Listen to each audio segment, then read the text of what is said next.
fishing news is sponsored by these fine partners.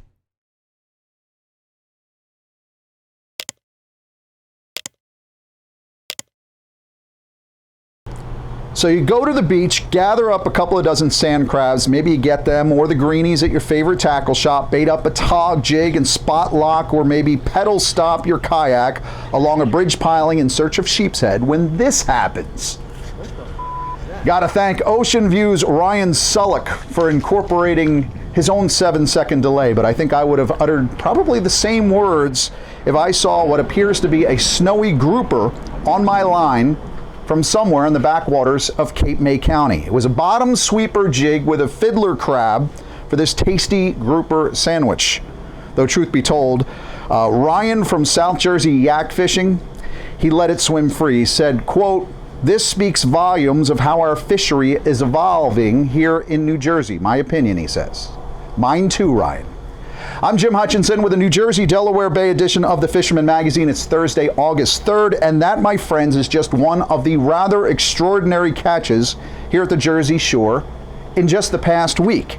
Another kayak fish of interest comes by way of Raciel Gonzalez, who messaged me this week after scoring this young hammerhead inside Manasquan River, not far from the inlet itself. I checked with biologist buddy of mine who said, indeed, a juvenile scalloped hammerhead. After a few quick snapshots, Raciel let that fish go, and I'm sure Mama Hammerhead is probably happy at that. I hate to even think about it. And then into Manasquan Inlet comes the father and son team of Joe and Dominic Vircella, stopping into Hoffman's Marina to weigh in this pending state record 67.45-pound king mackerel. It was caught on the way in. The pair was limping in on one engine. Why not? The Vercelli boys decided, let's put out a couple of Clark spoons. Spanish or Bonita, maybe. No, it was a king mackerel, a pending state record on 30-pound leader, and it was whipped in just 10 short minutes. King mackerel, state record. And it wasn't the only king mackerel that we've had in our reports in the past week. Kim Sorg hit the seaside lump a few days back, trolling one of those nomads. It looks like that's a Mad Max to me. Mad Mac by Nomad. Less likely in the surf are the king mackerel, but certainly the Spanish are there. Guillermo Figueroa let the folks at Betty and Nick's know that Spanish mackerel is here as well with those bluefish. So you can bundle up a bunch of fish, a couple of bluefish, maybe a couple of Spanish mackerel, just throwing those epoxy jigs or those slim metals. Summer variety, shore or not far from shore. If you'd like to learn a little bit more about those Spanish mackerel and those king mackerel, pick up the August edition of the Fisherman magazine. Went to print last week, but on page 20, you can check out Nick Honachewski's article, Mac Attack, for more information on these tasty speedsters. Nick's happy. Writes up an article about king mackerel fishing at the Jersey Shore, and lo and behold, state record. Cobia and triggerfish in our reports this week as well, but first, let's set the scene here. I'm at Avalon Hodge Podge in Avalon doing our weekly segment here, and it's been a few seasons since I've actually done a weekly segment from here at Avalon, but I fear it's going to be my last. Avalon Hodge Podge officially closes its doors on September 4th after a quarter of a century of service. Tammie and Dave Carbohn are getting ready to retire, moving to Florida in September. So right now they're holding a going out of business sale. Sad, it's the bad news, but of course going out of business means you can stop in here at any point and take advantage of some great savings. 20% right now. But Dave and Tammie both tell me that as August progresses and whatever's left on these racks, the sales will go deeper. Now, it's funny because Dave and Tammie, who have been with us for 25 years as partners of the Fisherman magazine, they call this a labor of love. The husband and wife met in high school back in Bensalem, Pennsylvania, spent their weekends fishing together until Dave saw an ad in the Fisherman magazine 25 years ago and said, let's go buy that shop. And they did. The rest is, as they say, history. I'm happy for Dave and Tammie. I've talked to them today. I'm always happy when somebody gets the opportunity to retire, but it is bittersweet, of course, because Avalon Hodge Podge will close its doors on September 4th. Meeting some of the staffers, they've employed well over 100 kids over the years. You think about your first job. Think about the kids who worked their first job in a shop like this. And Tammie says today, a lot of those folks have their own kids living in the area.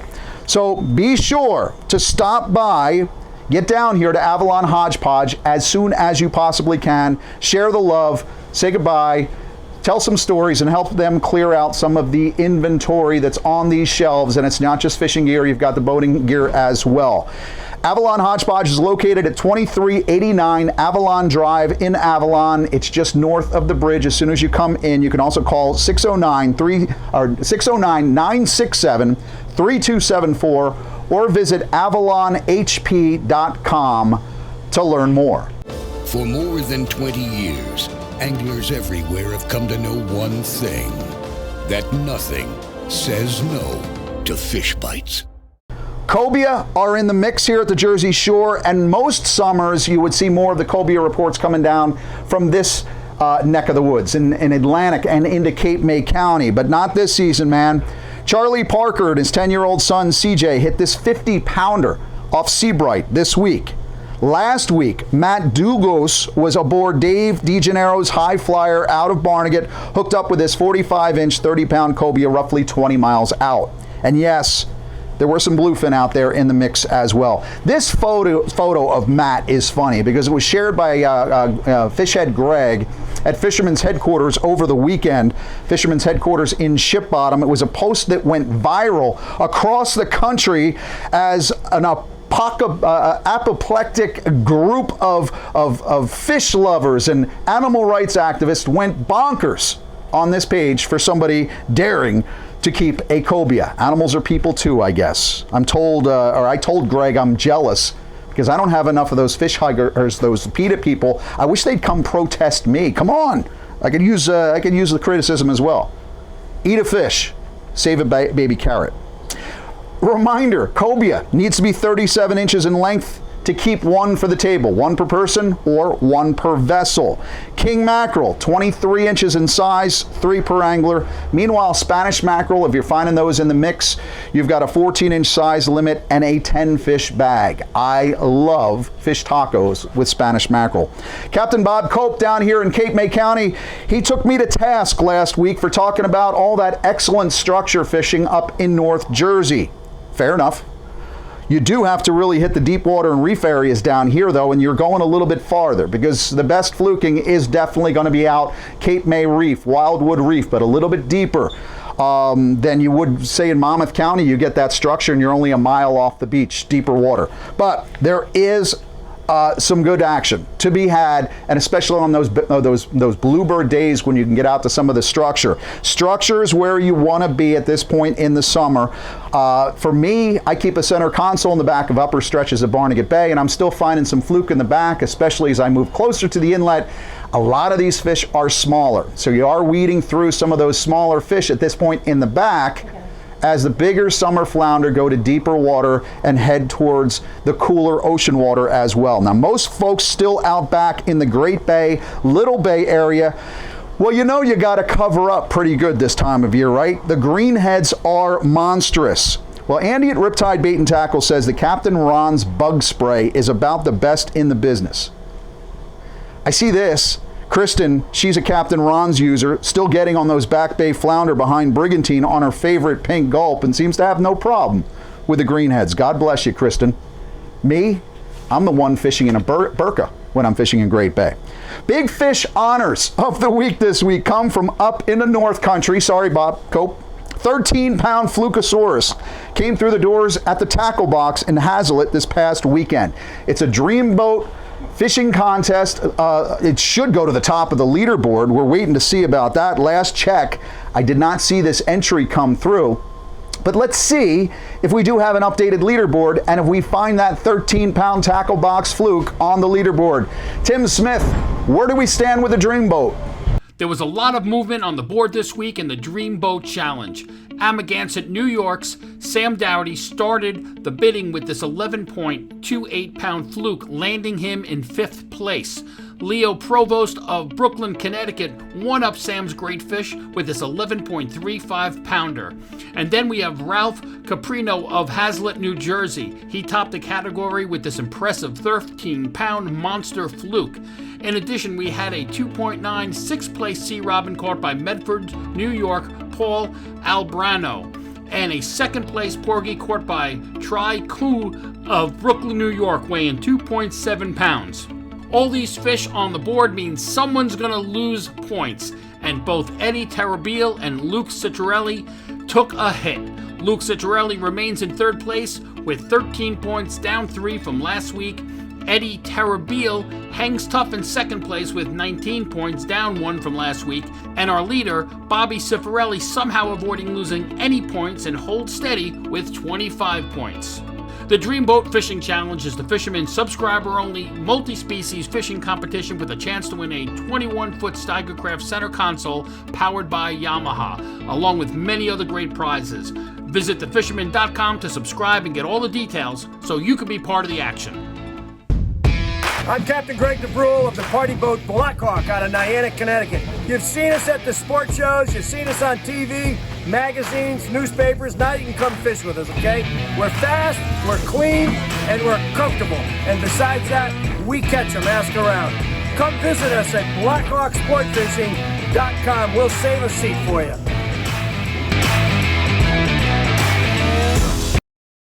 For more on working that sticky stuff in that deep water, let's go open boat with Jenni Ackerman. Hey everyone, welcome to this week's Open Boat. We're at the second Creekside location here with Will, and he's going to give us the rundown on what to stock up on for wreck fishing for fluke this summer season. Yeah, so when you're fishing a wreck, you want to make sure that you start the drift on the one side, drift over the whole wreck. A lot of people, they start their drift right on top of the wreck. You're not getting the best fluke fishing experience then. What I like to use these high-low rigs from Tsunami. You can make your own too. You just tie a dropper loop, and then you can put whatever bucktail you want at the bottom. I like the high-low rigs because with the three-way swivels, when you're jigging, it gets all twisted up, and then your hooks get all miscombobulated. With the high-low, it's straight up and down, so you're not going to get all tangled. And then you just throw whatever gulp, bait, frozen, squid, spearing. We've got it all. Thank you. Yep. Come stock up at the second location for Creekside. It's Here in at Key Harbor Marina. Yeah. Come on in and get stocked up on all your fluking needs for the summer season. To apply those tactics in competition fishing form, you've got the 26th Annual Fluke Masters Tournament out of Community Fire Company number 4 in Leonardo. That's this Saturday. To get in on that and to get the captain's meeting squared away, call Dennis Smith, 732-546-0395. You also have the Grandpa Savino Tournament, one of my favorites, out of Staten Island. It's at Staten Island Tuna Club, $24,000 in placed prize money and another 20 grand in Calcuttas. Call my buddy Walt Fisher about the Grandpa Savino. Find out where the demarcation line is and where you can fish. He's at 917-375-7607. On the beach at Island Beach State Park this weekend, Hudson River Fishermen's Association is hosting a fluke tournament for surfcasters. Always cool, especially with that, 2 at 16 inches up there at Island Beach. Register for Fluke Fest, presented by HRFA, Saturday morning, 7 a.m. For more information on that, call Pete Musey at 201-233-3119. Striped bass news out of the ASMFC this week, plus a quick update on our local tuna fishing and a quick look at maybe what the weather looks like. But first, let's head west out to the Poconos to check in with my man George, who's back in the saddle again. Welcome back, George. Well, hey, Jim, it's good to be back. And you know what? It looks like I missed out on a ton of great fishing over the past week, so I had to check in with some old friends to see what was going on. Of course, good friend Jen Wong checked in from New Jersey, and he's out getting a whole bunch of smallmouth on jerkbaits right now. Of course, that tactic just keeps rolling and rolling through the seasons. So if you guys want to get out on some smallmouth or even some largemouth, check out some of that jerkbait action, not only in New Jersey, but here in Pennsylvania as well. Also, Patrick Carey, he was out here in Chester County working that kayak, getting on some nice largemouth as well. Also, Scott Turdo out getting on some largemouth, and he was using that green pumpkin wacky style on those rubber worms.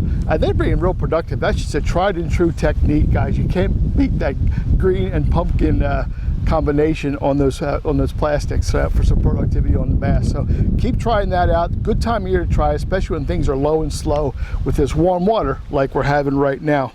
Now, also an uncommon catch this time of year. You usually don't think about this until later in the season, but Mason Van Trees managed to get his first muskie out at Blue Marsh Lake this past week, and he was catching that on a jerkbait. So those jerkbaits, guys, no matter what you're going after, you might get a surprise catch and maybe even a muskie this time of year. Also, guys, the Delaware River continues to produce. You're getting smallmouth, largemouth, walleyes, and even those stripers are still hanging around, and some really good sized ones too. And why not? They got lots of bait around, plenty of feed to keep these things happy. There's no rush for these things to head back out into the salt water. So get out in that Delaware River and you might be able to get some of these great striper too, just like my good friend Tim Keeper. Guys, there's a ton of fishing out there right now, and things are only going to get better as things start to cool down a little bit. I hope you get out and get on them. But from Pennsylvania, I'm George, your Pocono Outdoors guy.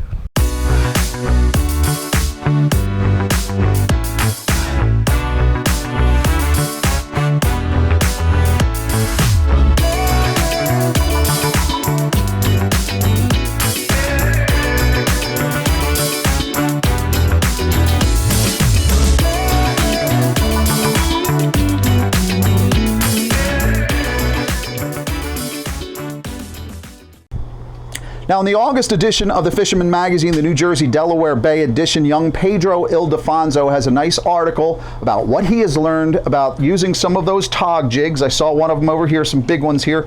Using those tog jigs for tog now that we have the one fish bag limit for the rest of the summer. August 1st, we went back to the one fish bag limit. Peter Gann, for example, tog, got one while hunting sheepshead. So they're there. But the good thing is Pedro's tactics could also put you into a South Jersey sheepshead at this point.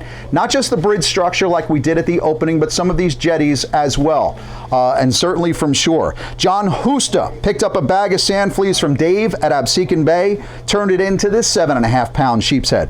Now Dave, who's a live bait guy, he loves those crabs in the back. He's always shedding the crabs out. He says, quote, sand fleas have been turning into the bait of choice for all kinds of fish. Stripers, flounder, they hunt for them in the breaking surf right up there in the wash.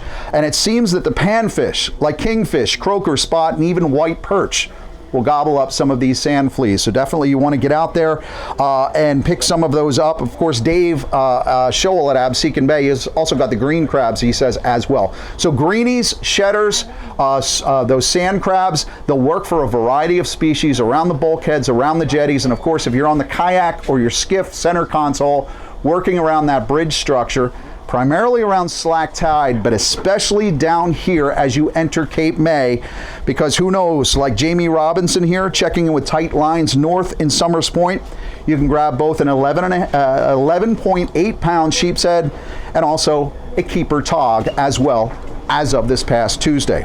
Triggerfish are in the mix for a lot of our local reef sites. I know Captain Ralph on the Last Lady up north out of Shark River, he's doing some trips on the wrecks, loading up with the triggerfish.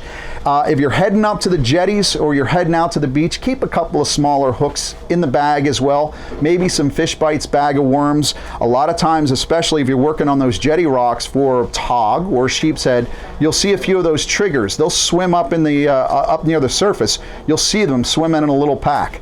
Instant transfer of equipment, re-rig, get that small hook out there with fish bites, and you may end up with a couple of triggerfish as well. Also, if you're hitting the beaches at the Jersey Shore this weekend, on down into Delaware as well, make sure you pack along some of those slim waves, the deadly dicks, the epoxy jigs as well. Pete at Charlie's Bait and Tackle up north in Normandy Beach, he reminds us the Spanish mackerel are here. They're in the wash. I say it all the time. One of the things I like to do is I'll just sit on the beach and wait to see where a couple of terns, one or two, are feeding on bait. Sometimes a good indication Spanish mackerel or bonita are going to be in there.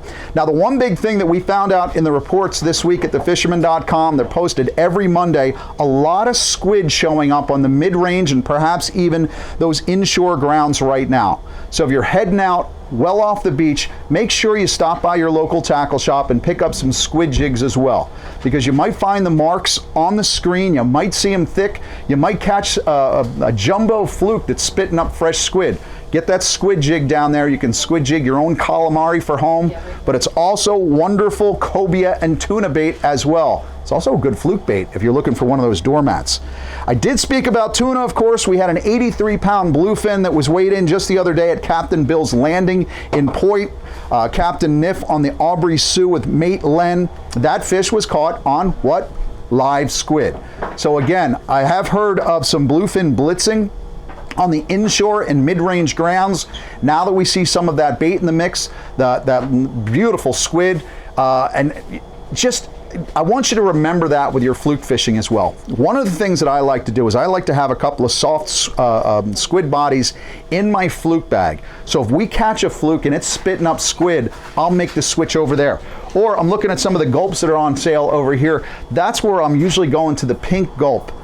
Just as a match the hatch kind of thing. But again, all that squid leaves us with some maximum potential in the coming days. Of course, looking at the NOAA Weather Center forecast for the offshore grounds from the Hudson to the Baltimore this weekend, I would just tell you this. They're not always right, but you need to keep your eye on the weather. NOAA weather.